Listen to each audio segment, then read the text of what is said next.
Welcome to Metaphysical Soul Speak. I'm your host, Elena Fox Starks. Hey guys, I hope that you're doing well at this very moment in time, no matter what world you find yourself in, what timeline you find yourself on, no matter if it's day or night, or what part of planet Earth you're in right now. In fact, I hope that whenever and wherever you happen to be catching this recording, that when I give you the following reminder, possibly it might be helpful to you or maybe to somebody you know and love that is kind of going through this. I hope that you're able to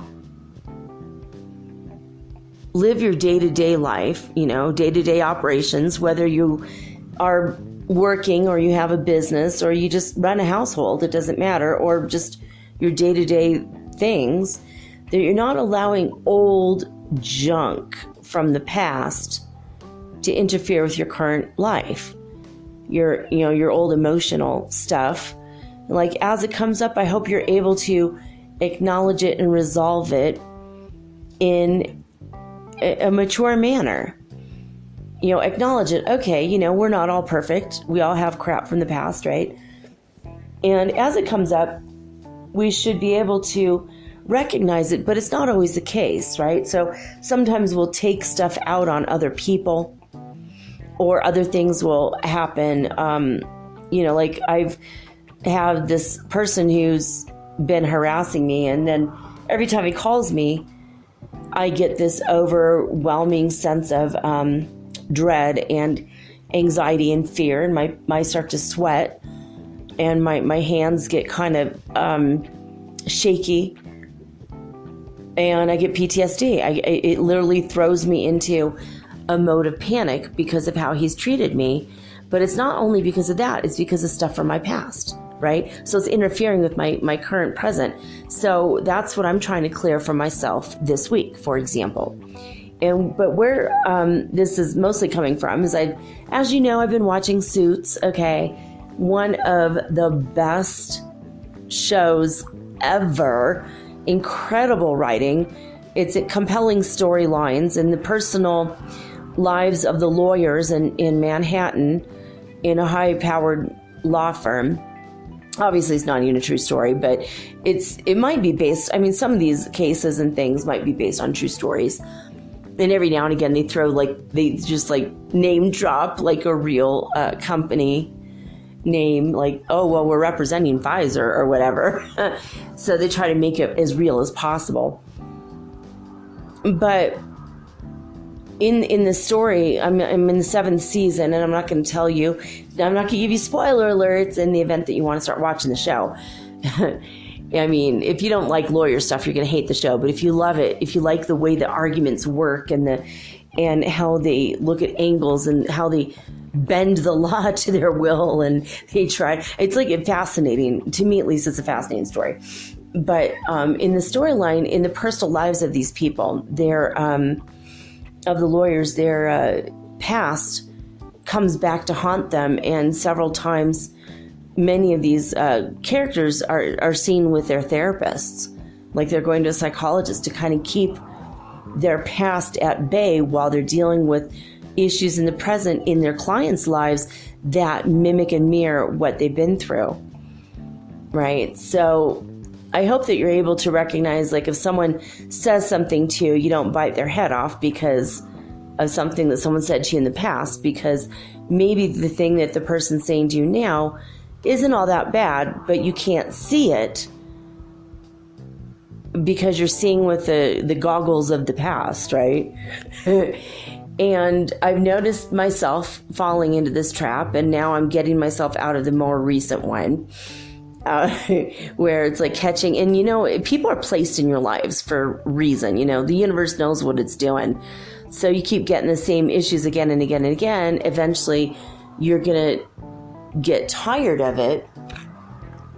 And as you get tired of it, and the person just freaking tried to call me right this very second. Can you believe that? Can you believe I just declined the call? It's like, it's 1 o'clock in the morning. I told him never call me after 11 o'clock at night. And that's why I had to fire him. Basically, I complained about him, and then he said he's quitting, basically. I didn't get a chance to fire him. He quit first. But I did complain to the company. Like, this guy has absolutely zero respect for his clients. I told him, please don't ever call me after 11. That's when I'm recording. So he goes ahead, and here it's 1 a.m. and I'm recording. And I always record late. Usually I record late, sometimes early, but I try to record late because there's less traffic outside. Basically. There's less activity and, kids screaming and people talking and walking up and down the stairs. And, it's like a little bit quieter at night. And also gives me time to think about what I'm going to do all day long. I think about the show, I contemplate and consider things, and I research all day long. But anyway, but the universe will throw people and situations and circumstances in your path that will help you gently be reminded of the stuff that you've left behind, but not really. Right? So I hope that whenever and wherever you are in this, that when things from the past come up, you're able to spot it and go, oh, damn, I was insecure about that. Maybe I don't need to be insecure about that anymore. Then you ask, do the Christy Marie Sheldon question, what would it take? One of my favorite questions ever. What would it take for me to get over this PTSD? What would it take for me to get over this anxiety? What would it take for me to get over that? And the thing is, if you don't get over it and you focus on it, even if you don't focus on it consciously, when you lay down at night and then it starts coming up, or you wake up in the morning and it starts coming up, and you start to focus on it more and more and more until it's like a thorn in your side, like a splinter. If you get a splinter in your finger, what do? Well, you go and get the tweezers and you tweeze it out and you put, Bactine or baking soda on it, and then it heals. Then you put a Band-Aid and bada boom, bada bing. No problem, right? But when we get emotional hurts, like emotional thorns or emotional splinters, we tend to push it down farther. If you did that with a real splinter, you would infect your finger or your toe or whatever. And it might get infected to the point where maybe gangrene will set in and it has to be chopped off, right? Well, you can't do that with your emotions, or can you? If it turns into cancer and then you have to have that chopped out, it actually can go that bad. You can manifest an emotion in the physical by pushing it down further like a splinter. So I hope that you have the good grace to understand that you're not infallible sometimes, and I know for sure I'm not. And we need to look at these things when they come up like, oh yeah, all right. Maybe I don't need to fight with that person because maybe that person reminds me of my sister. Maybe I fought with my sister. I didn't fight with my sister. I love my sister. But we were so happy, and our parents, after 13 years, finally decided to marry each other because they had, my sister was from my stepdad and his former wife, and, same thing with me. And when we finally became sisters, we were thrilled. We go around telling everyone we're sisters before we were. And people are like, you don't even look anything alike. We're like, yeah, we don't care. We don't care. It's like she's half Mexican, half Irish, and I'm half Irish, half Cherokee. Well, I'm actually a little bit less than half Cherokee, but we don't look anything alike at all. She has black hair and brown eyes. I've got green eyes and red hair. And we said we don't care. We don't care if we look alike or not. We're still sisters. We're always going to be sisters, whether our parents, get married or not. We're going to be sisters. it was super fun, We used to go on these long walks in Downey, and we'd walk for like 2 or 3 or 4 or 5 miles sometimes, and just walk and walk and talk and usually we'd walk down to Taco Bell and eat Taco Bell, and that was like our favorite thing to do. But enchiladas, I don't even think they sell enchiladas anymore, but that was our jam. We were like, let's have the enchiladas, and it was just amazing. But she always wore white, and she always spilled on her blouse, and she always got in trouble. I mean, like every single time we did this was like the thing that happened. It's like, and I'm like, why don't you just like buy an enchilada colored shirt, right? Like she's like, nope, I have to wear white. And she's a Leo, and she's born in August. And I'm like, you should have been born a Virgo. Virgos we're crazy. We're a whole different breed of people. But I'm hoping that you are just aware of your emotions. Just be aware when things come up and when it feels like a little stronger, more forceful, a little bit where the energy of that emotion is a little more intense than is warranted in the situation. Start looking at your past and clearing it out. Ask for Archangel Raphael, ask for your higher guidance, your spiritual healing team. Ask for help, and if push comes to shove, just go see a psychologist. There's no shame in that. So I hope this makes sense for you, the way that I presented it. But I wanted to point out, though, that if you don't handle the stuff in the past that's coming up, you're going to find yourself in alignment or lining up with people with like vibration of what you're focusing on or forcing yourself not to focus on. Let's see. I'm trying to find an example in my head file. Sorry, maybe my brain has too many tabs open right now. There's some funny Heyoka wisdom, crazy wisdom for you. But I've noticed that people that have bothered you in the past that you haven't forgiven, you're going to start bringing those people into your life again, right? So when you start to forgive all the people in your past, everything kind of starts to go away. Like, for example, obviously, narcissists have been attracted to me as an empathic person. And if you're an empath, you attract narcissists too. And it's like, what the hell? But what I've learned is if you don't forgive the narcissist and you just sit and scratch your head and, gee, did they really love me? Did they not love me? How come they can't love me? What's wrong with them? Maybe I didn't love them enough, and you start like doing that mental masturbation crap. And what happens is you focus on it so much and you wonder about it. And the more you wonder about it, the more the universe sends you more to wonder about. And until you're able to just say, you know what? That person was a narcissist. They cannot love. It had nothing to do with me. And you just have to accept that. Like, all right, I feel sorry for them.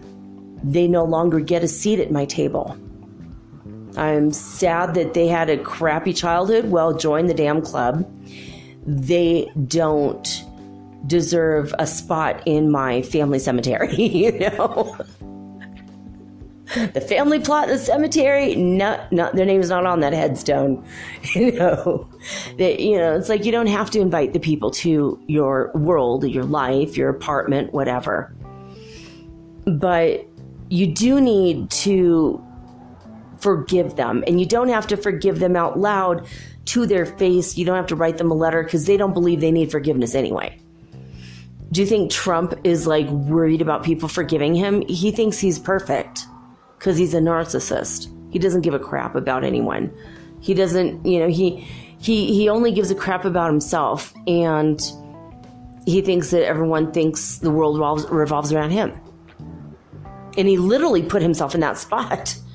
He's orange like the damn sun. And he put himself in a spot so that the world will revolve around him. So that's freaking crazy, right? The Cosmic Empress did a thing, did a reading on his soul. It's incredible. You need to go look at Cosmic Empress. She says something about famous people, and you'd be shocked or surprised at where they came from. And he has several incarnations on other planets. Terrifying, right? This guy's done this all over the damn universe.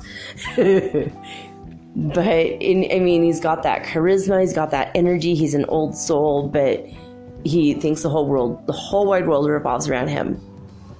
Maybe that's what's going on with the magnetosphere. It's like the planet's like, do we revolve around him as a sun, or the actual sun is the sun? I don't know.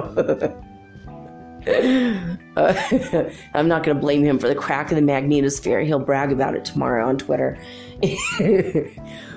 But so you stop wondering about why things went wrong and just accept that they went wrong, and then forgive the person, and you can just forgive their soul, right? Like one of my exes, well, two of my exes are dead, and one of them was my husband of 13 years, and he was a narcissist, I think. At least in the end, he displayed it. I don't know if he was a true narcissist or if he just became that way. I honestly don't know. I mean, he went back into like this pattern of past pattern type behavior when my youngest was born, and it just freaked me out. He completely became a new person. Different, not someone I would have ever married or considered having a life with. But, and then my other ex, he was a heroin addict, and I spent 3 months trying to help him through that addiction. And he didn't have heroin when I met him. He was on pills to get off of the heroin. And every day, it was a struggle. He would get down to his last half a pill, and he said, this is it. And then the next day he'd go take 6 pills. And I'm like, dude. And we'd start over with it. And it was this unending nightmare, But God put me in his path to make him believe in God and to believe in himself in a higher way. And it worked for the most part, but I'm sure he died of a heroin overdose.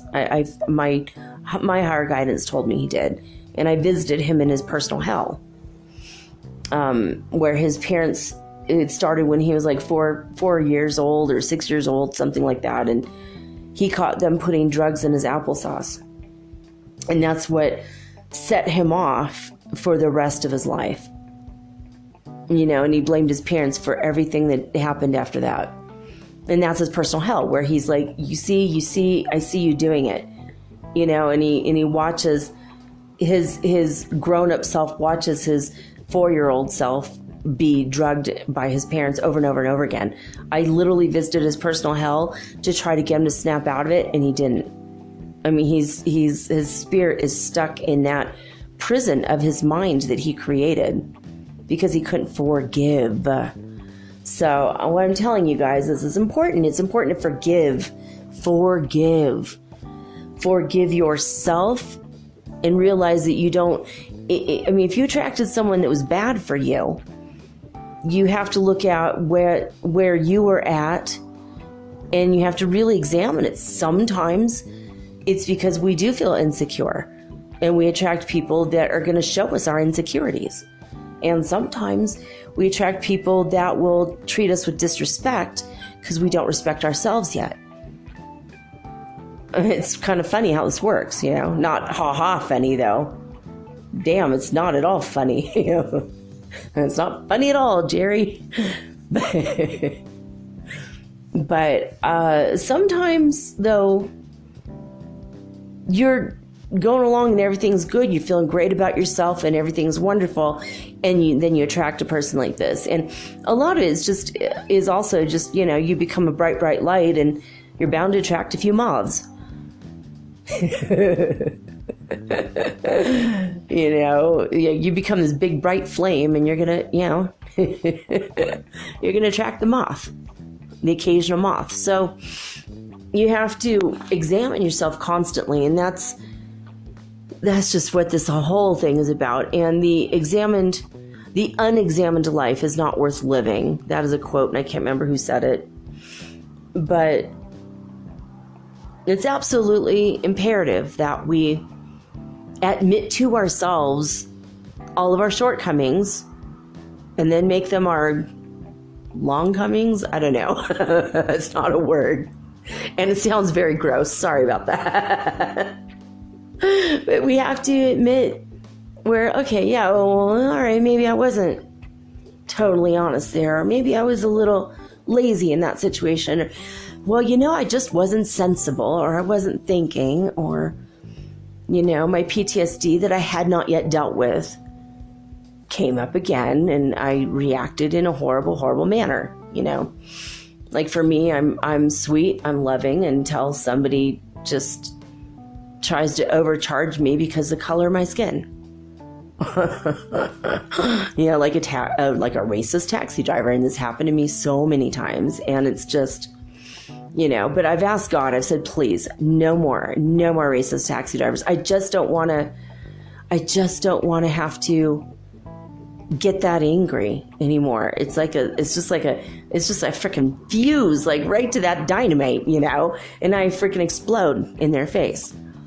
And it's funny, on my birthday it happened. My son usually doesn't explode, and it was my birthday. He wanted it to be special, and the taxi driver came, and I had a feeling not to flag that one down. I said, no, we'll get the next one. My son said, no, it's okay. Made the guy turn around, and the guy said it was $4 to go to the zoo, and he refused to turn on his meter. And my son's like, no, we're getting the hell out of your car. And he told him a bunch of choice words in Spanish. And yeah, we do know how to swear in Spanish. We sound like Ricky Ricardo when we get that angry. And my son's like, I'm so sorry you had to watch that. I'm sorry I lost my cool. I feel bad about that. And you know me, I never lose my cool. I go, what's funny is there was the one time I didn't lose my cool. I just laughed about it. I go, I told you he wasn't the right taxi driver. God tells me which ones are good and which ones aren't. And I'll just say, God, send me the right taxi driver right now. And when I say that, when I ask that prayer, and I forgive all the other guys for being ignorant jerks, because you know what? That's where they're at. When they spiritually grow, they won't be ignorant jerks anymore. Oh, you're American. Well, I'm going to double charge you, It's like when the real taxi driver came and picked us up and took us to the zoo, it cost $1.85. And the other guy was trying to charge $4 without even, like, the zoo is 5 minutes from here. What are you going to drive all over freaking creation? I had the map right queued up on my phone. I'm like, look, it's right. It's like 5 minutes from here. You're a liar. I said, you're a liar. I told him in Spanish. I'm like, you're a liar. And he's like, what? Excuse me. I'm like, he got all his, dander got up. Like, well, you're trying to rob me. So I know the law. I live here. And you're a liar. You don't have a taxi meter? That's illegal. I'm going to call the police if you charge me that. Because I know the law. And the law's on my side. And I'm actually friends with the chief of the national police. And he's just like, so pissed off, and he sped off all angry, and it probably ruined his day that he couldn't rob us. But it didn't affect me. And I was like, oh my God, maybe I outgrew that. I don't know. And my son picked up the slack on that one and got angry. And it's like, well, we need to work on this. And I told my son, we need to only attract to us people that are going to be honest. Maybe it's because we need to work on our honesty. Maybe, we just need to work on our tempers. I don't know. There's some issue there that brings that snag, that string. Remember the other night, the Andromedans talking about the strings. We got to just do your best. And forgive yourself. I mean, if you lose your cool or something, you draw something to yourself, don't beat yourself up over it, because that just makes it worse. So just focus on positive, loving, beautiful thoughts about yourself and others. Forgive them, let them go, and don't give them a seat at your table anymore. All right, guys, we're going to get right into some of the news for the day. We're at 99 on the Ascension Symptom Scale.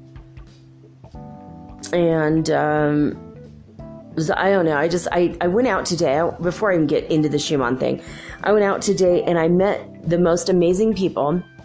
I went over to see this place, Mike's Meats, here in Cuenca, which I've told you guys about. And I told I told him, I said, okay, this is going to sound insane, but I want 2 pounds of bacon. I'm going to freeze most of it and then take it out as I need it. But I mean, the best bacon like maybe I've ever had in my life. And it's grass-fed, hormone-free, free-range organic. It's like freaking expensive as hell. $8 a pound. I asked for 2 pounds and I ended up paying $30. I don't know. I think they gave me like 4 pounds of bacon. And I think he gave me a discount on it. I mean, it was like a really enormous package of bacon. I was like, oh my God. But the reason is last time my son was getting ready to grow, and he had it honestly in his heart he was going to make me breakfast, and then it looked good and it smelled good, and well, I'll make myself breakfast first, then I'll make my mom breakfast and wake her up, and then he did, and then that looked good, so we ate it, and then let's do it again, and soon he had gone through like almost $9 worth of bacon. It's $8 a pound. I had just a little bit over a pound. He literally ate a whole pound of bacon in one morning, and the next day he was an inch taller. So he needed the protein.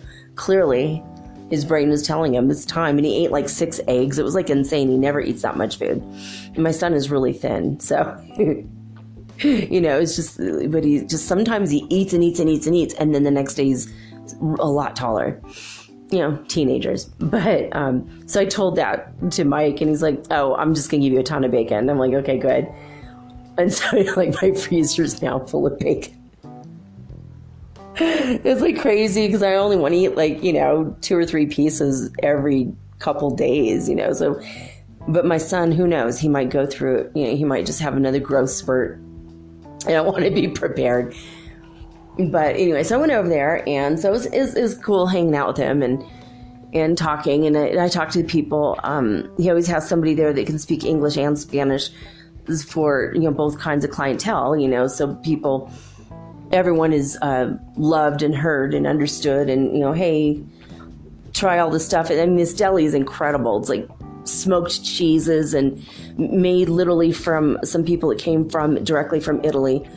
That are Italian, and they came from like a long line of cheesemakers, and it's incredible. It's an incredible store, and he's an expat. In fact, he's from Berkeley, which is super cool, and he just hit the front cover of the Expatriate magazine, which is super awesome as well.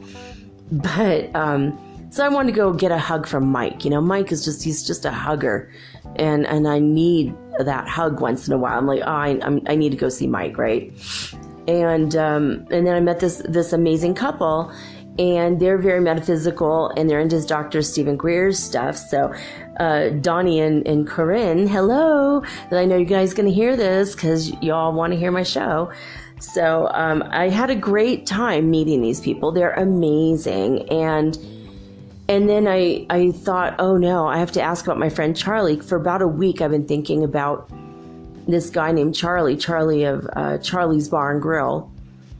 And about a week ago, I looked at my kid and I go, there's something wrong with Charlie. I feel it. And he goes, yeah, it's weird as I stopped by his store or his bar the other day and he wasn't there. And these people knew him, and they said, he died a week ago. We heard that he died a week ago. And I'm like, oh man, Charlie's Bar and Grill, that was like the best place in Cuenca. In fact, he was the first expatriate I met in Cuenca over 3 years ago when I came here on my 2-week scouting mission with my kids to see if we really want to live here or not. And we discovered that, yeah, this place is like home. At least my youngest and I, this is like home for us. And we met Charlie, and it was just nice to go sit and have a beer. And on his cable, he had American football. And it's nice to see American football, even though I'm not really that much into sports. But it was so nice to see American football in a country where the word football means soccer. You know what I mean? So it was a little bit of a bummer, but it's just also weird that, here, my psychic ability, man, I've been right on lately. So, I don't know. I guess basically I'm just going to dedicate this episode to Charlie of Charlie's Bar and Grill in Cuenca, Ecuador. Wherever you are, Charlie, rest in peace, buddy. No, he was one of the coolest people, honestly. He was so, like, we did not see eye to eye on politics. He was a little ornery and sometimes a little argumentative about things, but there's something about him. He had a kind and easy way about him, even though he was a little stubborn. Would never see my point of view. With him, I always just let it go. I was just like, you know what? I made the decision early on to like this guy and just love him as a human being and give him free rein to his opinions without my saying a word. It was just one of those things. I don't know. Normally I'm very Virgo and opinionated, and yeah, but you can't think that because and I just didn't fall into that trap with him. I have a feeling on some level we've been really good friends for millennia. And so I don't know. It was weird though. It was weird that I had that feeling, and then to find out something had happened, and it's like I'm glad that my psychic ability is coming back online, and not back, but I mean like in full force in a way that never was this strong before. And now I don't know. It is what it is, and I'm grateful to God for my abilities and gifts, and I'm glad I'm using them to help others, and also, to understand what's happening. But a lot of people are going off the planet. A lot of people are leaving.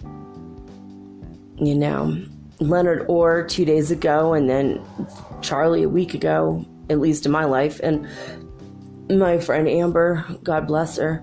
I haven't found out an update lately.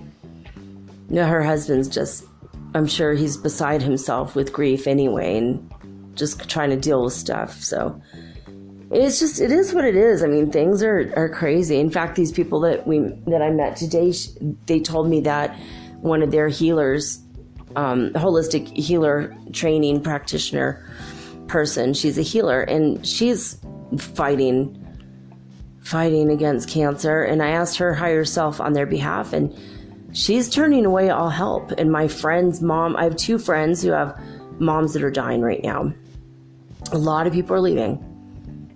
So if it's happening to you, don't be alarmed. Just know everything is in divine order. Everything's going to be okay. We're going to see everybody again anyway. It's just, we're those stragglers, just like if you went to a giant party, the Earth party, and there's going to be some stragglers. And as in my day-to-day life, I tend to be the last person leaving a building at the end of a party.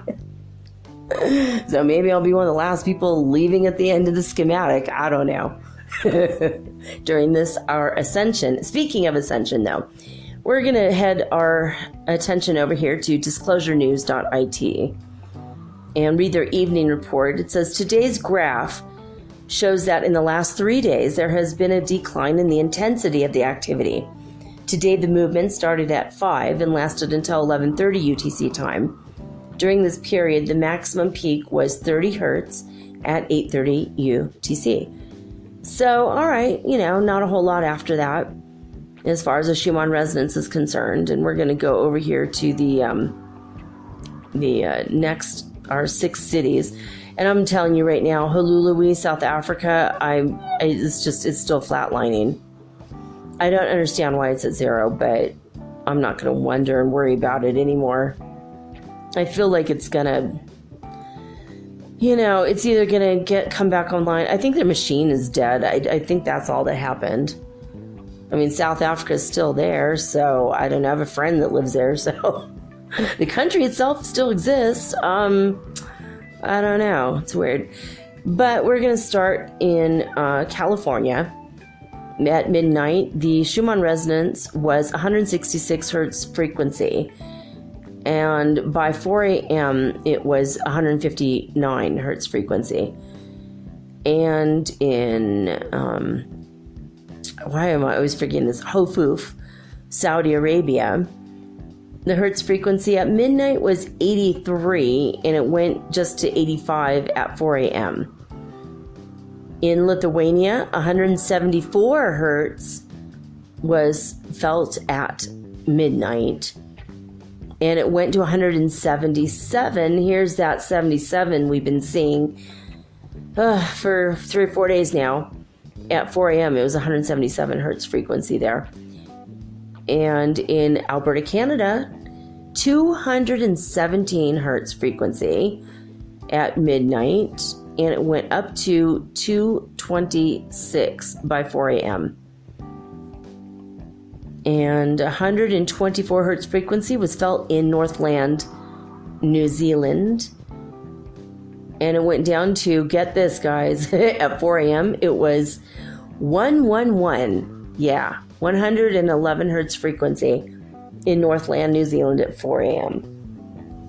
So there's another angel number for you guys. We got 2 out of that reading. 77 or 177 and 111. All right, so lesson 90 in A Course in Miracles today. We're just going to go over the review ideas. The first one is, let me recognize the problem so it can be solved. Let me recognize the problem so it can be solved. Yeah, isn't that funny? It's kind of like the first 30 minutes of what I've been talking about, and there it is. If the problem is a grievance, the solution is a miracle. I invite the solution to come to me through my forgiveness of the grievance and my welcome of the miracle that takes its place. This is like exactly what I was just talking about.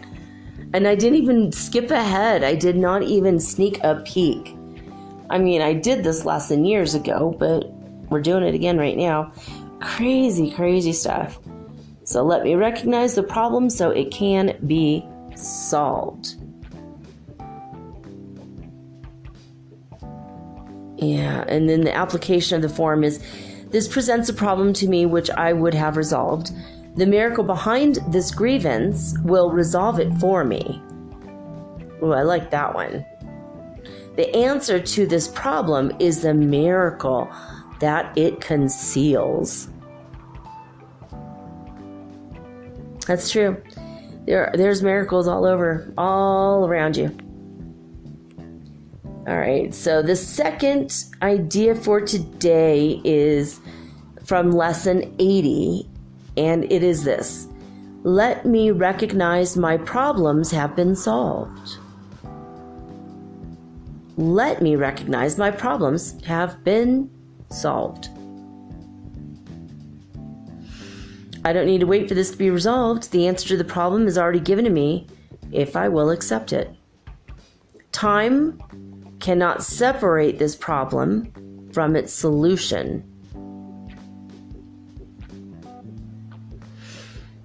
All right, so there it is. I will understand it is impossible that I could have a problem which has not been solved already. I will understand it is impossible that I could have a problem that has not been solved already. Well, all right, acim.org if you want to go take A Course in Miracles if you haven't done it already, if you want to start. I don't read the whole lesson, so, it's I just give you ideas, bits, snippets, and hints so that you can raise your vibration and think of this world and your life in a much different way. Having a fresh perspective and a new set of eyes, always helpful. You can also go download any app. There's a number of apps that have the A Course in Miracles lessons, and they're all pretty good. I've had a couple different ones over the years, and I love it. Anyway, when we come back, I am going to read for you guys. It's Law of Attraction Saturday. I'm going to read to you I want to say book. It's not really a book. It's like a booklet. It's very small. I think I might be able to get through it in 2 weeks. So like today and the next Saturday, and then we'll be done. But if I read fast, maybe I can do all. I'm going to try to separate it into 2 sections, I think. This was a speech, I believe, given. And I'm going to read, it was a lecture, actually. It was a lecture. I'm like looking at this. All right. I'm going to read to you the beginning parts of it, so we'll discover it together. Now, I heard this story years and years ago. I want to say in a Bill Walsh business seminar weekend. It was one of the most incredible weekends of my life. I was there for 3 days. The first day, and because I know I had like worked with T. Harv Eker before, I was invited to this party on like the top floor penthouse suite, a 10,000 square foot penthouse filled with people. They had 7 different caterers come in every like 30-40 minutes. It would change. I think it was every 30 minutes a brand new caterer would come in with a brand new spread of food. It was one of the most incredible things I've ever seen. There was like a private pool. This was at one of the hotels in Las Vegas and the Rio. And it was just an incredible night. I was like, whoa. And my kids were really impressed because I said, okay, I have a friend here who is a billionaire and he's self-made. He came from nothing. He was like literally dirt poor. Like his bedroom was inside a chicken coop, okay? Because his parents had 11 kids.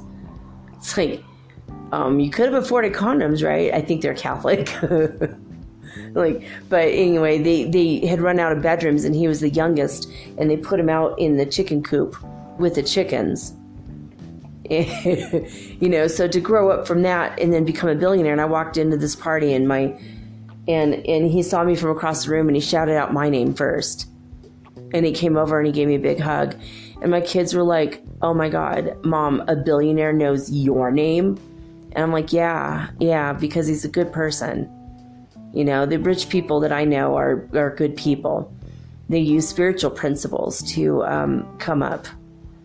And they live their life by a certain code, And a lot of the people I know have been trained by Tony Robbins and whatnot. But anyway, one of the speakers kind of paraphrased this lecture I'm going to read for you tonight by Russell H. Conwell, called Acres of Diamonds, right after this message.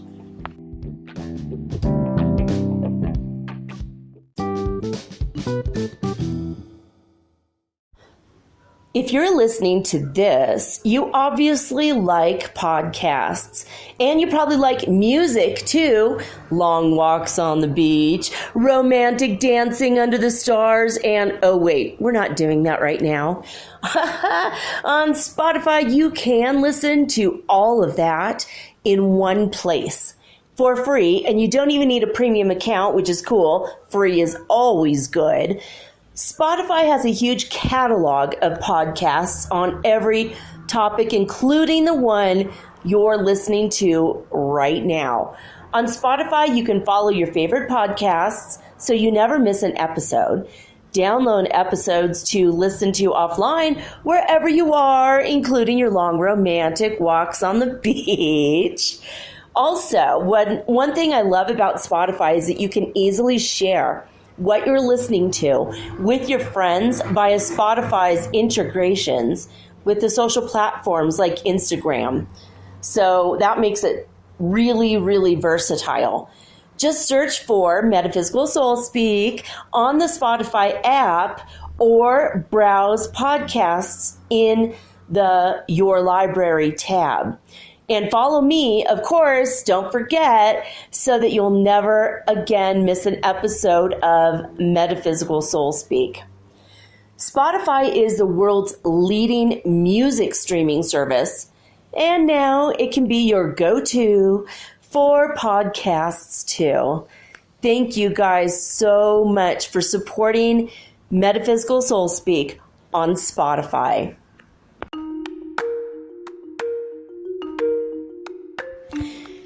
Do you ever wish you could look into the next chapter in your book of life and see what's coming next? What does the universe have in store for you? I can help you with that. I will give you a Celtic cross reading, which is 10 cards, or you can ask me 3 questions, and I use 3 cards per question. So that's 9 cards, or I can channel your higher guidance, or maybe God directly for you. Maybe you want to talk to your dear departed Aunt Edna, because maybe you have a few questions and she was the smartest person you knew. If your deceased relatives are available or your ascended masters, I can channel them for you personally. Let me have 1 hour to show you the future in your next chapter of your book of life. Readings are $75, and it takes me an hour to an hour and a half to complete. And for this price, you will also be hooked up to the healing grid around the planet for free, which means yours truly, me, I will be giving you Reiki 24 hours a day, 7 days a week for the rest of your life. All you have to do is let me know. metaphysicalsoulspeak@gmail.com, and we will explore your future together.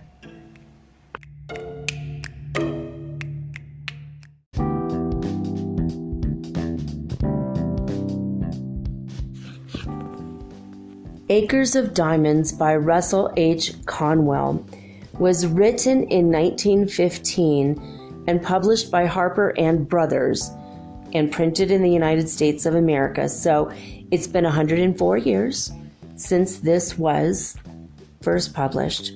It is in the public domain, so I can legally read it to you guys. And if you wish to look at what I'm looking at, there's a couple pictures and stuff. Gutenberg.org has this on file, and it's absolutely free to read it in HTML format right online. It starts off with an appreciation.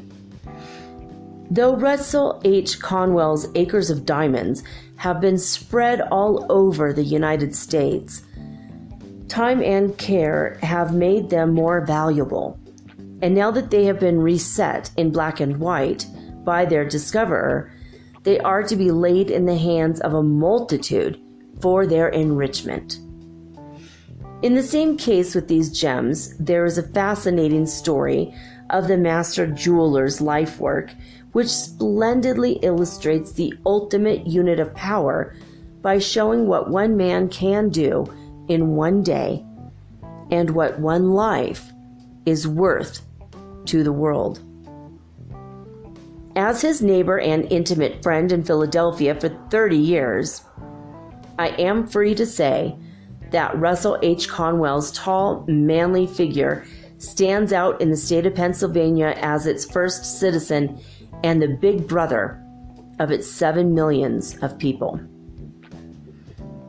From the beginning of his career, he has been a credible witness in the court of public works to the truth of the strong language of the New Testament parable, where it says, "If ye have faith as a grain of mustard seed, ye shall say unto this mountain, remove hence to yonder place, and it shall remove, and nothing shall be impossible unto you." As a student, schoolmaster, lawyer, preacher, organizer, thinker and writer, lecturer, educator, diplomat, and leader of men, he has made his mark on his city and state and the times in which he has lived. A man dies, but his good work lives.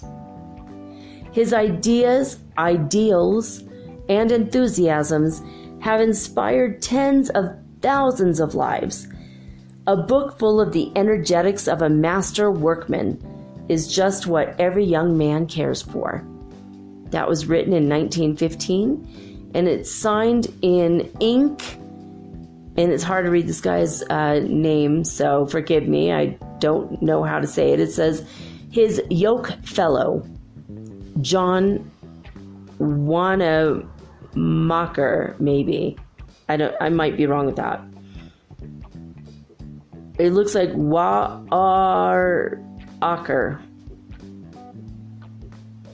Wanamaker? I don't know. Moving right along. Okay, so there is like an introduction and says, Acres of Diamonds. Friends, this lecture has been delivered under these circumstances. I visit a town or city and try to arrive there early enough to see the postmaster, the barber, the keeper of the hotel, the principal of the schools, and the ministers of some of the churches, and then go into some of the factories and stores and talk with the people and get into sympathy with the local conditions of that town or city and see what has been their history, what opportunities they had, and what they failed to do. And every town fails to do something. And then go to the lecture and talk to those people about the subjects which applied to their locality. Acres of Diamonds, the idea, has continuously been precisely the same. The idea is that in this country of ours, every man has the opportunity to make more of himself than he does in his own environment, with his own skill, with his own energy, and with his own friends. Russell H. Conwell. And now we get on to the reading of the lecture. Acres of Diamonds. When going down the Tigris and Euphrates rivers many years ago with a party of English travelers, I found myself under the direction of an old Arab guide, whom we hired up in Baghdad. And I have often thought how that guide resembled our barbers in certain mental characteristics. He thought that it was not only his duty to guide us down those rivers and do what he was paid for doing, but also to entertain us with stories, curious and weird, ancient and modern, strange and familiar. Many of them I have forgotten, and I am glad I have, but there is one I shall never forget. The old guide was leading my camel by its halter along the banks of those ancient rivers, and he told me story after story until I grew weary of his storytelling and ceased to listen. I have never been irritated with that guide when he lost his temper as I ceased listening. But I remember that he took off his Turkish cap. And swung it in a circle to get my attention. I could see it through the corner of my eye, but I determined not to look straight at him for fear he would tell another story. But although I am not a woman, I finally did look, and as soon as I did, he went right into another story. Said he, I will tell you a story now which I reserve for my particular friends. When he emphasized the words particular friends, I listened, and I have ever been glad I did. I really feel devoutly thankful that there are 1,674 young men who have been carried through college by this lecture and who are also glad that I did listen. The old guide told me that there once lived, not far from the river Indus, an ancient Persian by the name of Ali Hafed. He said that Ali Hafed owned a very large farm, that he had orchards, grain fields, and gardens, that he had money at interest and was a wealthy and contented man. He was contented because he was wealthy, and wealthy because he was contented. One day there visited that old Persian farmer one of those ancient Buddhist priests, one of the wise men of the East. He sat down by the fire and told the old farmer how this world of ours was made. He said that this world was once a mere bank of fog, and that the Almighty thrust his finger into this bank of fog and slowly began to move his finger around, increasing the speed until at last he whirled this bank of fog into a solid ball of fire. Then it went rolling through the universe, burning its way through other banks of fog, and condensed the moisture without until it fell in floods of rain upon its hot surface and cooled the outward crust. Then the internal fires bursting outward through the crust, threw up the mountains and hills, the valleys, the plains, and prairies of this wonderful world of ours. If this internal molten mass came bursting out and cooled very quickly, it became granite. Less quickly, copper. Less quickly, silver. Less quickly, gold. And after gold, diamonds were made. Said the old priest, "A diamond is a congealed drop of sunlight." Now, that is literally scientifically true, that a diamond is an actual deposit of carbon from the sun. The old priest told Ali Hafed that if he had one diamond the size of his thumb, he could purchase the county. And if he had a mine of diamonds, he could place his children upon thrones through the influence of their great wealth. Ali Hafed heard all about diamonds, how much they were worth, and went to his bed that night a poor man. He had not lost anything, but he was poor because he was discontented, and discontented because he feared he was poor. He said, "I want a mine of diamonds. I want a mine of diamonds," and he lay awake all night. Early in the morning, he sought out the priest. I know by experience that a priest is very cross when awakened early in the morning, and when he shook that old priest out of his dreams, Ali Hafed said to him, "Will you tell me where I can find diamonds?" "Diamonds? What do you want with diamonds?" "Why, I wish to be immensely rich." "Well then, go along and find them. That is all you have to do. Go and find them, and then you have them." "But I don't know where to go."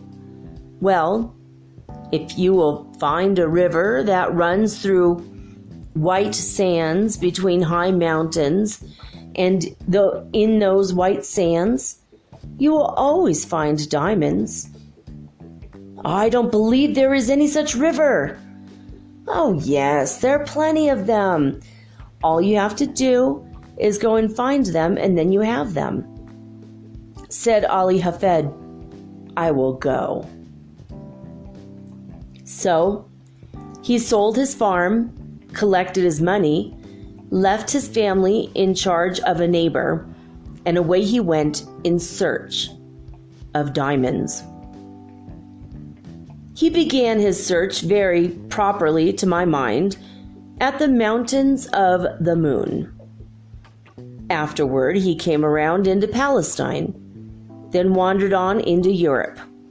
And at last, when his money was all spent and he was in rags, wretchedness, and poverty, he stood on the shore of that bay at Barcelona in Spain, when a great tidal wave came rolling in between the pillars of Hercules, and he and the poor, afflicted, suffering, dying man could not resist the awful temptation to cast himself into that incoming tide, and he sank beneath its foaming crest, never to rise in this life again. When that old guide had told me that awfully sad story, he stopped the camel I was riding on and went back to fix the baggage that was coming off another camel. And I had an opportunity to muse over his story while he was gone. I remember saying to myself, why did he reserve that story for his quote-unquote particular friends? There seemed to be no beginning, no middle, no end, nothing to it. That was the first story I'd ever heard told in my life, and would be the first one I ever read in which the hero was killed in the first chapter. I had but one chapter of that story, and the hero was dead. When the guide came back and took up the halter of my camel, he went right ahead with the story into the second chapter, just as though there had been no break. The man who purchased Ali Hafed's farm one day led his camel into the garden to drink. And as that camel put its nose into the shallow water of that garden brook, Ali Hafed's successor noticed a curious flash of light from the white sands of the stream. He pulled out a black stone having an eye of light reflecting all the hues of the rainbow. He took the pebble into the house and put it on the mantle, which covers the central fires, and forgot all about it. A few days later, this same old priest came in to visit Ali Hafed's successor, and the moment he opened that drawing room door, he saw that flash of light on the mantle, and he rushed up to it and shouted, "Here is a diamond! Has Ali Hafed returned?" "Oh no, Ali Hafed has not returned, and that is not a diamond. That is nothing but a stone we found right over here in our own garden." "But," said the priest, "I tell you, I know a diamond when I see it. I know positively that it is a diamond." Then together they rushed out into that old garden and stirred up the white sands with their fingers, and lo, there came up other, more beautiful, valuable gems than the first. "Thus," said the guide to me and friends, "it is historically true, was discovered the diamond mine of Golconda,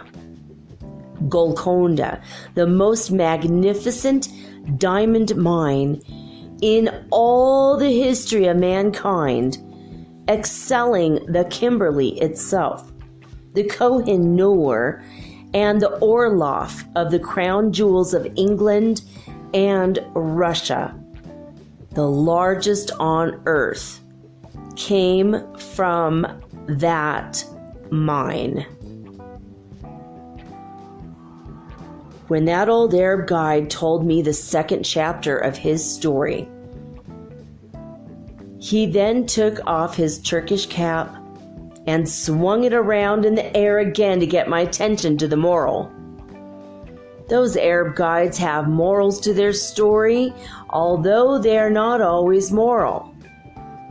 As he swung his hat, he said to me, had Ali Hafed remained at home and dug in his own cellar or underneath his own wheat fields or in his own garden instead of wretchedness, starvation, and death by suicide in a strange land, he would have had acres of diamonds. For every acre of that old farm, yes, every shovelful, afterward revealed gems which since have decorated the crowns of monarchs. When he had added the moral to his story, I saw why he reserved it for his quote-unquote particular friends. But I did not tell him I could see it. It was that mean old Arab's way of going around a thing like a lawyer to say indirectly what he did not dare say directly. That, quote unquote, in his private opinion, there was a certain young man then traveling down the Tigris River that might better be at home in America. I did not tell him I could see that, but I told him his story reminded me of one, and I told it to him quick, and I think I will tell it to you. I told him of a man out in California in 1847 who owned a ranch.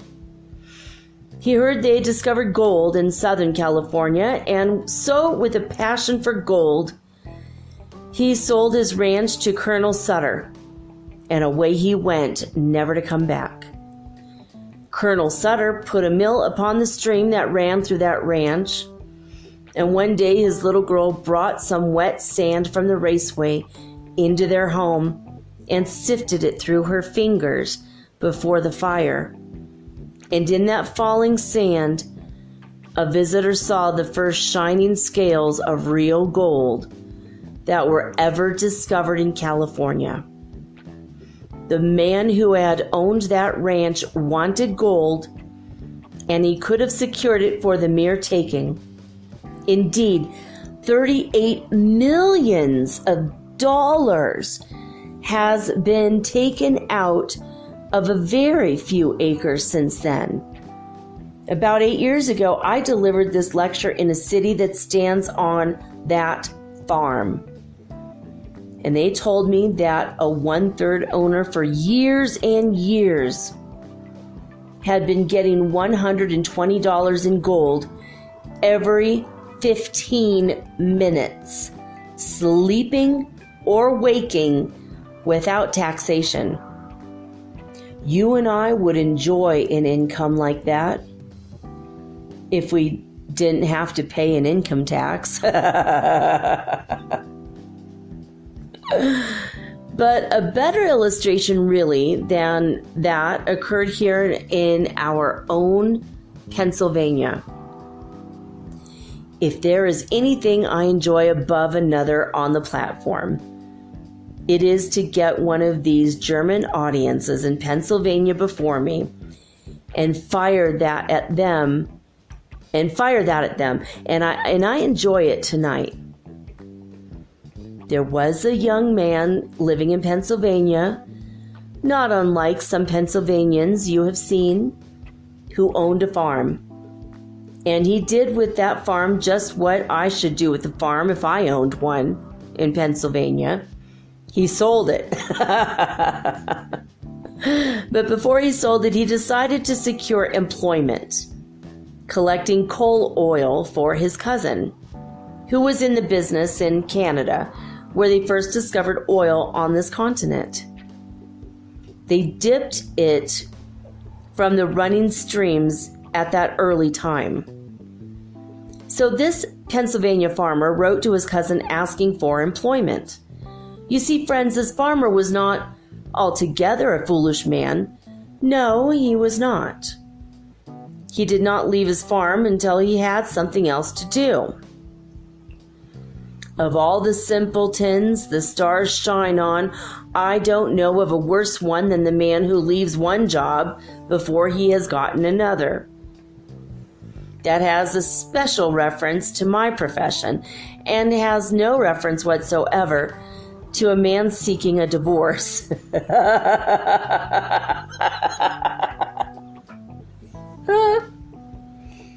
When he wrote to his cousin for employment, his cousin replied, "I cannot engage you because you know nothing about the oil business." Well, then the old farmer said, "I will know." And with most commendable zeal, characteristic of the students of Temple University, he set himself at the study of the whole subject. He began away back at the second day of God's creation, when this world was covered thick and deep with that rich vegetation, which since has turned to the primitive beds of coal. He studied the subject until he found the drainings really of those rich beds of coal furnished the coal oil that was worth pumping. And then he found out how it came up with the living springs. He studied until he knew what it looked like, smelled like, tasted like, and how to refine it. "Now," said he in his letter to his cousin, "I understand the oil business."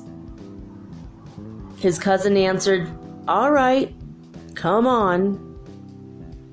So he sold his farm, according to the county record, for $833. Even money, no cents. He had scarcely gone from that place before the man who purchased the spot went out to arrange for the watering of the cattle. He found the previous owner had gone out years before and put a plank across the brook back of the barn, edgewise into the surface of the water just a few inches. The purpose of that plank at that sharp angle across the brook was to throw over to the other bank a dreadful-looking scum through which the cattle would not put their noses.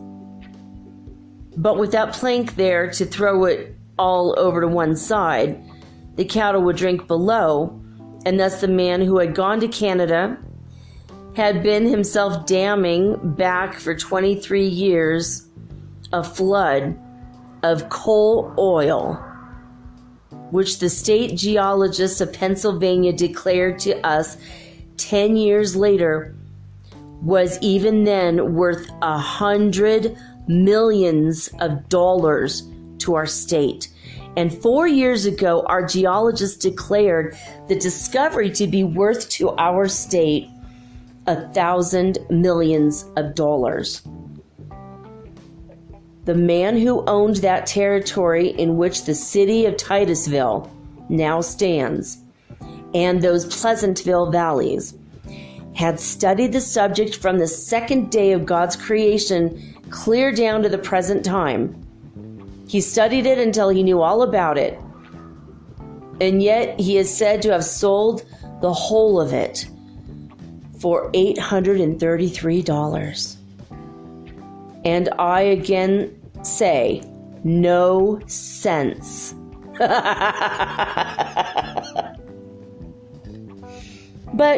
I need another illustration. I found it in Massachusetts, and I am sorry I did, because that is the state I come from. This young man in Massachusetts furnishes just another phase of my thought. He went to Yale College and studied mines and mining, and became such an adept as a mining engineer that he was employed by the authorities of the university to train students who were behind their classes. During his senior year, he earned $15 a week for doing that work. When he graduated, they raised his pay from $15 to $45 a week. and offered him a professorship. And as soon as they did, he went right home to his mother. If they had raised that boy's pay from $15 to $15.60, he would have stayed and been proud of the place. But when they put it up to $45 at one leap, he said, "Mother, I won't work for $45 a week. The idea of a man with a brain like mine working for $45 a week. Let's go out to California and stake out gold mines and silver mines and be immensely rich."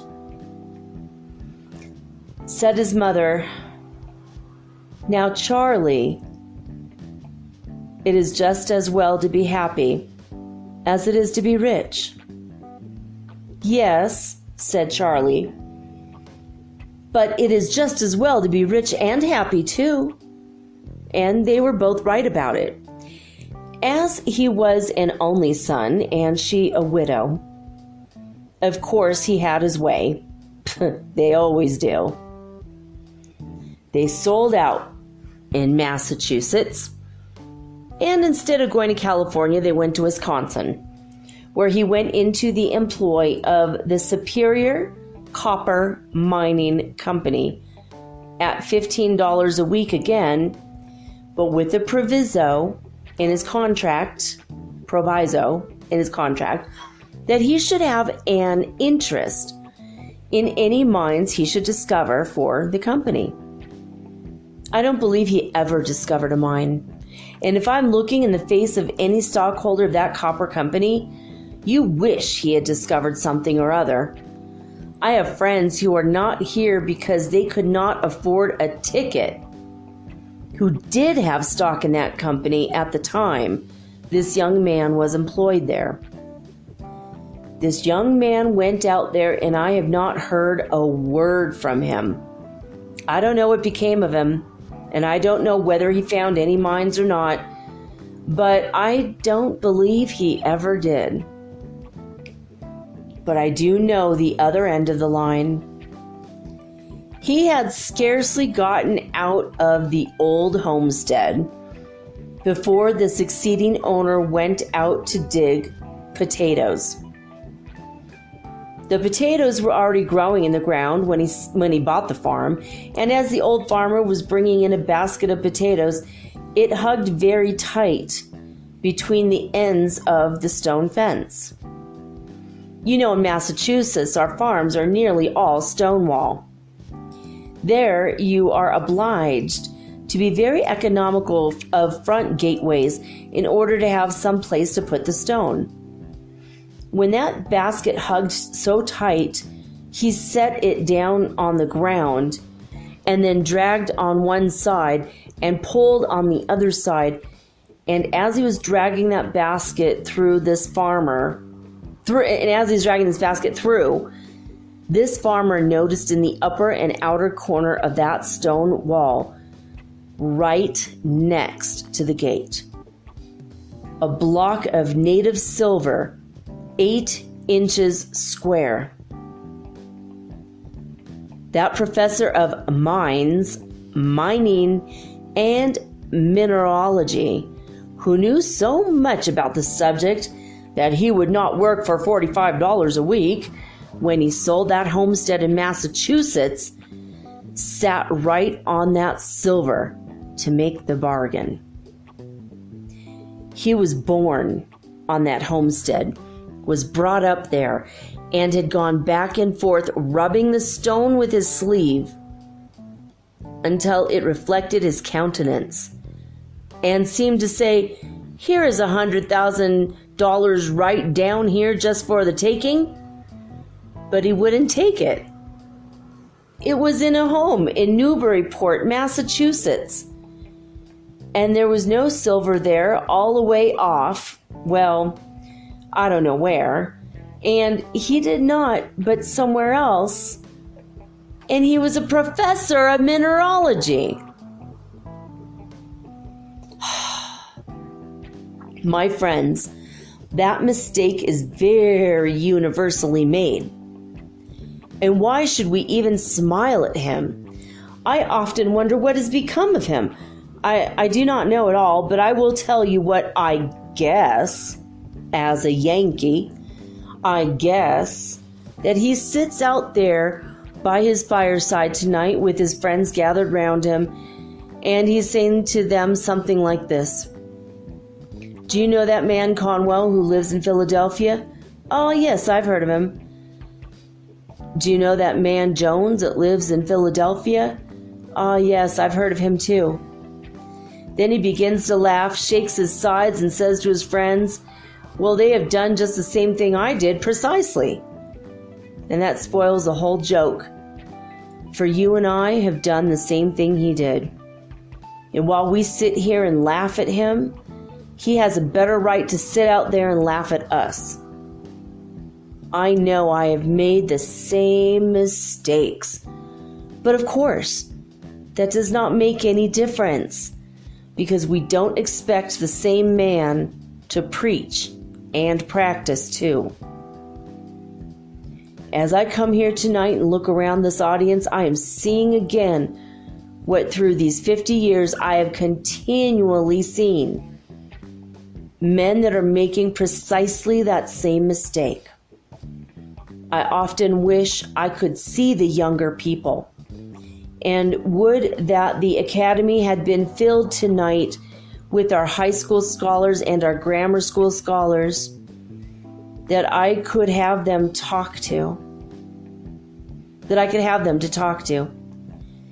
Well, I would have preferred such an audience as that, because they are the most susceptible, as they have not grown up into their prejudices as we have. They have not gotten into any custom that they cannot break. They have not met with any failures as we have. And while I could perhaps do such an audience as that more good than I can do grown-up people, yet I will do the best I can with the material I have. I say to you that you have acres of diamonds in Philadelphia right where you now live. Oh, but you will say, you cannot know much about your city if you think there are any acres of diamonds here. I was greatly interested in that account in the newspaper of the young man who found that diamond in North Carolina. It was one of the purest diamonds that had ever been discovered, and it has several predecessors near the same locality. I went to the distinguished professor in mineralogy and asked him where he thought those diamonds came from. The professor secured the map of the geological formations of our continent and traced it. He said it went either through the underlying carboniferous strata adapted for such production westward through Ohio and the Mississippi, or in probability came eastward through Virginia and up the shore of the Atlantic Ocean. It is a fact that the diamonds were there, for they have been discovered and sold, and that they were carried down there during the drift period from some northern locality.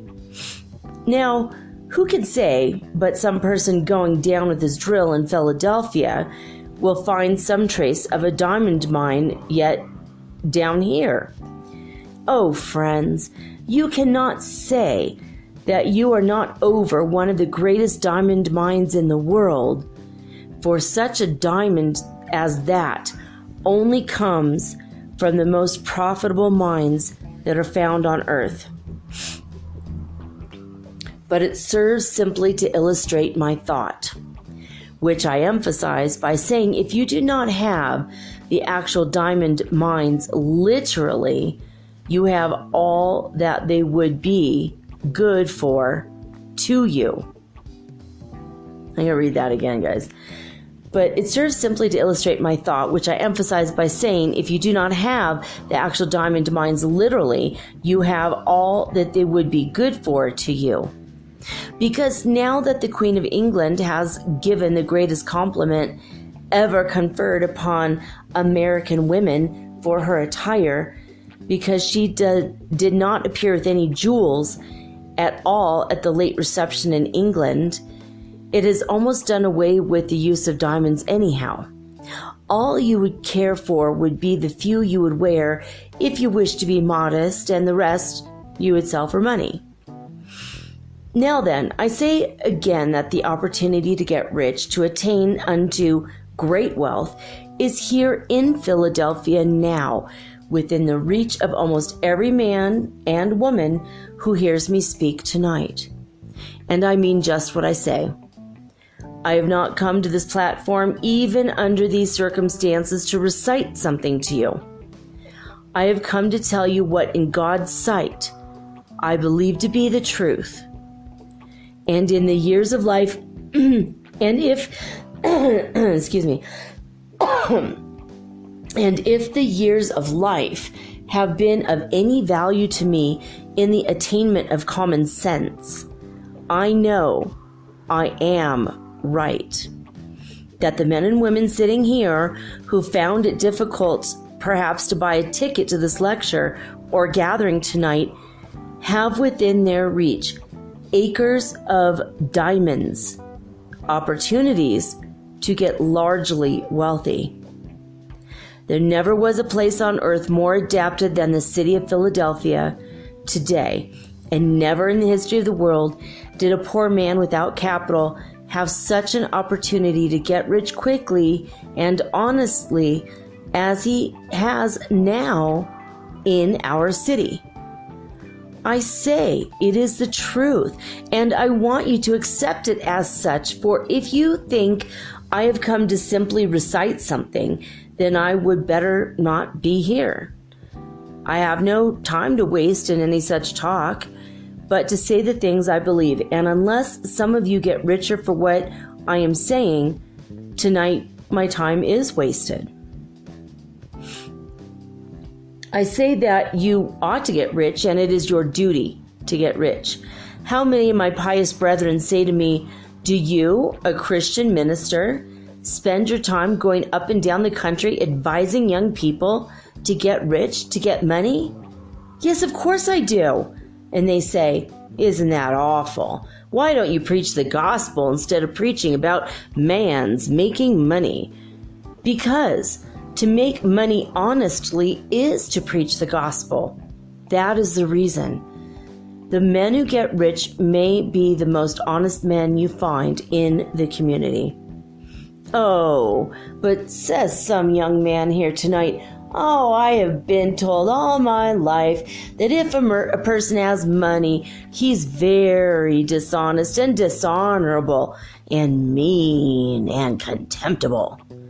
My friend, that is the reason why you have none, because you have that idea of people.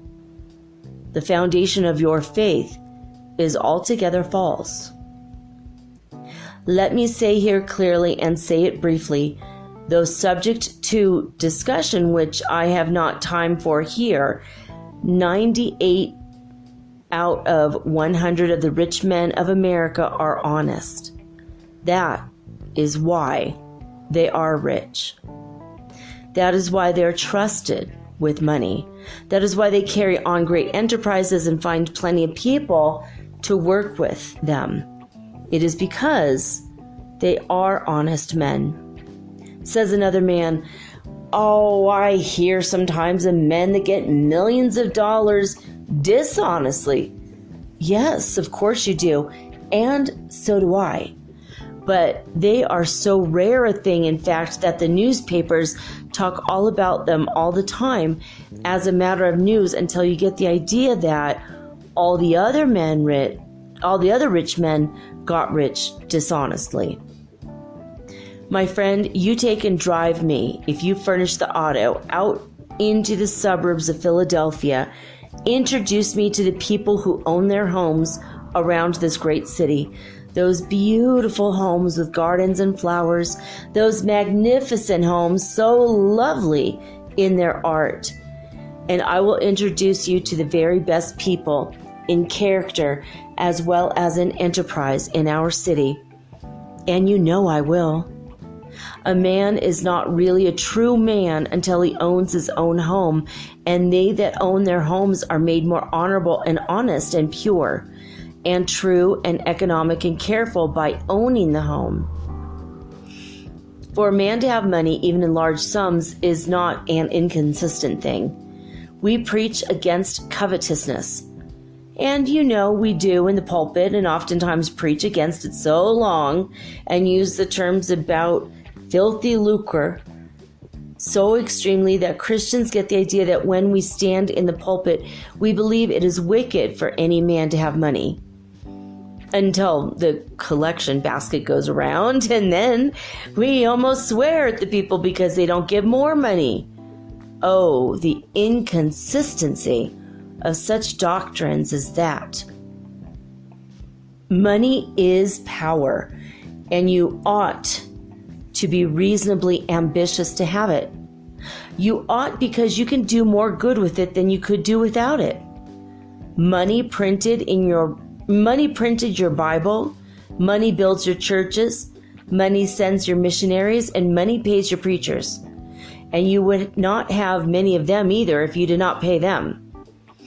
Now, I'm always willing that my church should raise my salary because the church that pays the largest salary also raises it the easiest. You never knew an exception to it in your life. The man who gets the largest salary can do the most good with the power that is furnished to him. Of course he can, if his spirit be right to use it for what it is given to him. I say then, you ought to have money. If you can honestly attain unto riches in Philadelphia, it is your Christian and godly duty to do so. It is an awful mistake of these pious people to think you must be awfully poor in order to be pious. Some men say, don't you sympathize with the poor people? Of course I do, or else I would not have been lecturing these years. I won't give in, but what I sympathize with the poor, but the number of poor who are to be sympathized with is very small. To sympathize with the man whom God has punished for his sins, thus to help him when God would still continue a just punishment, is to do wrong, no doubt about it. And we do that more than we help those who are deserving. While we should sympathize with God's poor, that is, those who cannot help themselves, let us remember there is not a poor person in the United States who was not made poor by his own shortcomings or by the shortcomings of someone else. It is all wrong to be poor anyhow. Let us give in to that argument and pass that to one side. A gentleman gets up back there and says, don't you think there are some things in this world that are better than money? Oh, of course I do. But I'm talking about money now. Of course there are some things higher than money. Oh, yes, I know by the grave that has left me standing alone that there are some things in this world that are higher and sweeter and purer than money. Well, do I know that there are some things higher and grander than gold? Love is the grandest thing on God's earth. But fortunate the lover who has plenty of money. Money is power, money is force. Money will do as good as well as harm. In the hands of good men and women, it could accomplish, and it has accomplished, good. I hate to leave that behind me. I heard a man get up in a prayer meeting in our city and thank the Lord he was one of God's poor. Well, I wonder what his wife thinks about that. She earns all the money that comes into that house, and he smokes a part of that on the veranda. I don't want to see any more of the Lord's poor of that kind, and I don't believe the Lord does. And yet there are some people who think in order to be pious, you must be awfully poor and awfully dirty. That does not follow at all. While we sympathize with the poor, let us not teach a doctrine like that. Yet the age is prejudiced against advising a Christian man, or as a Jew would say, a godly man, from attaining unto wealth. The prejudice is so universal that the years are far enough back, I think, for me to safely mention that years ago up at Temple University, there was a young man in our theological school who thought he was the only pious student in that department. He came into my office one evening and sat down by my desk and said to me, "Mr. President, I think it is my duty, sir, to come in and labor with you." "What has happened now?" said he. "I heard you say at the academy at the Pierce School commencement that you thought it was an honorable ambition for a young man to desire to have wealth, and you thought it made him temperate, made him anxious to have a good name, and made him industrious. You spoke about man's ambition to have money, helping to make him a good man. Sir, I have come to tell you the Holy Bible says that money is the root of all evil." I told him I had never seen it in the Bible and advised him to go out in the chapel and get the Bible and show me the place. So out he went for the Bible, and soon he walked into my office with the Bible open. With all the bigoted pride of a narrow sectarian or one who founds his Christianity on some misinterpretation of Scripture, he flung the Bible down on my desk and fairly squealed into my ear, "There it is, Mr. President. You can read it for yourself." I said to him, "Well, young man, you will learn when you get a little older that you cannot trust another denomination to read the Bible for you. You belong to another denomination. You are taught in the theological school, however, that emphasis is exegesis. Exegesis. I do not know what this word means. Now, will you take that Bible and read it for yourself and give the proper emphasis to it?" He took the Bible and proudly read, "The love of money is a root of all evil." Then he had it right. And when one does quote a right from that same old book, he quotes the absolute truth. I have lived through 50 years of the mightiest battle that old book has ever fought, and I have lived to see its banners flying free, for never in the history of this world did the great minds of earth so universally agree that the Bible is true, all true, as they do at this very hour. So I say that when he quoted right, of course he quoted the absolute truth.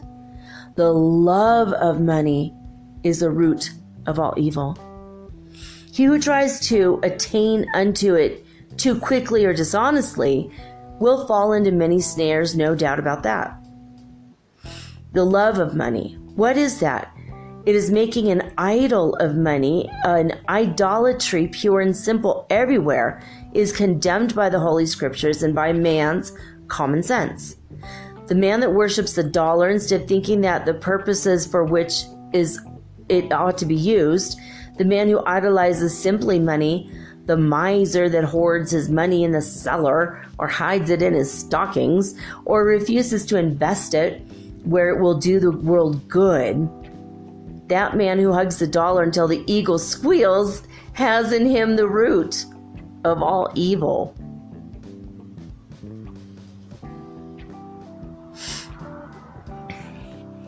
All right. I'm going to stop there, guys, because it's kind of getting to the end of the hour. I'm going to come back next week and finish this up. It's pretty interesting. I mean, this is, again, 104 years old. This is the lecture itself is over 100 years old, probably, but it was published 104 years ago, this book, which is actually very short. It's just like a booklet type of thing. But again, if you want to look at this, you can go ahead and see it in Gutenberg.org. And in fact, most old books you can go read for free right now at Gutenberg.org or Gutenberg.org. The Gutenberg Project is pretty cool. I mean, they're trying to preserve all of the knowledge of mankind from way back when.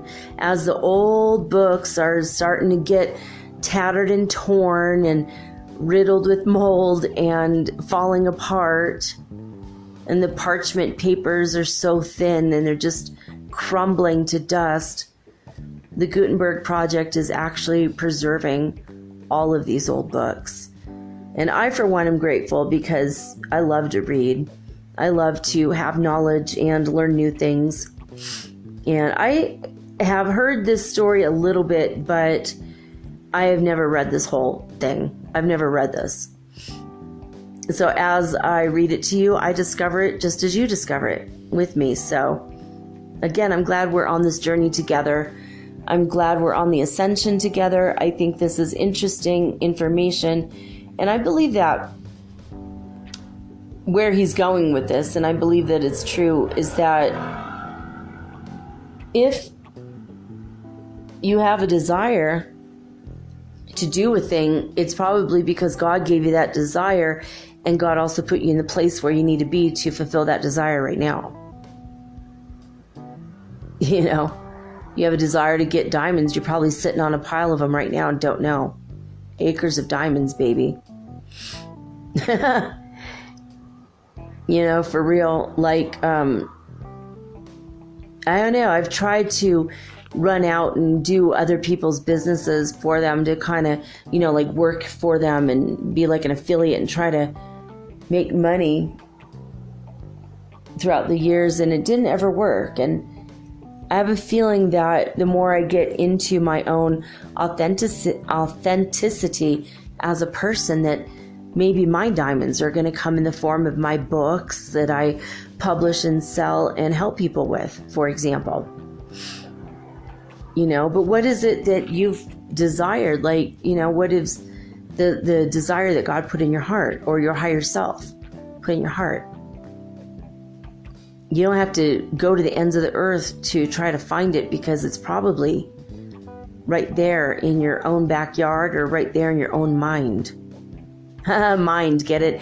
M-I-N-D, M-I-N-E-D. Ooh, there's a connection. All right, guys, I will be back tomorrow with all new programming that is unique as usual. Next Saturday, we're going to come back with part 2 of Acres of Diamonds, the lecture. And, well, that's it. Go ahead and write me at metaphysicalsoulspeak@gmail.com if you have any information or, you know, ideas for upcoming shows, anything at all. Just let me know. And, well, that's all, basically. That's all I got to say about that for now. I love each and every one of you. I wish you adieu. I bid you all a good night, good morning, wherever you are in the world. And that's it for now. So I'm signing off with peace and joy and the high vibes of the holy fifth dimension. Till next time, guys. Peace.